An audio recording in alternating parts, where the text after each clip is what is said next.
জুলাইয়ের আকাঙ্ক্ষা বাস্তবায়নে সব ধর্মের মানুষকে একসঙ্গে কাজ করার আহ্বান জানিয়েছেন প্রধান উপদেষ্টা অধ্যাপক ডক্টর মোহাম্মদ ইউনূস। রাজধানীর ঢাকেশ্বরী মন্দিরে দুর্গাপূজার প্রস্তুতি পরিদর্শন শেষে তিনি বলেন, রাষ্ট্র সব ধর্মের মানুষকে সমান মর্যাদা দিতে বাধ্য, কোনো ধর্মকেই আলাদা করে দেখার সুযোগ নেই বলে জানান তিনি। রুদ্র রফিকের রিপোর্টে থাকছে বিস্তারিত।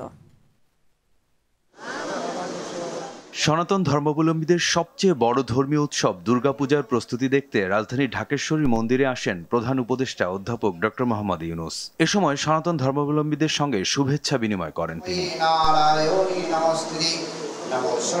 প্রধান উপদেষ্টা বলেন, দেশের সব ধর্মের মানুষের অধিকার সমান। আমরা একটা পরিবার, সারা জাতি একটা পরিবার।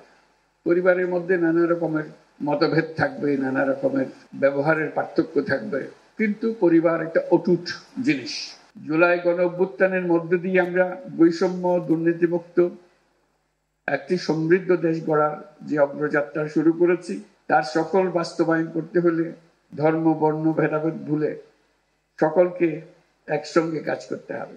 ধর্মীয় পার্থক্য রাষ্ট্রীয় অধিকার পাওয়ার ক্ষেত্রে বাধা হতে পারে না বলেও জানান তিনি।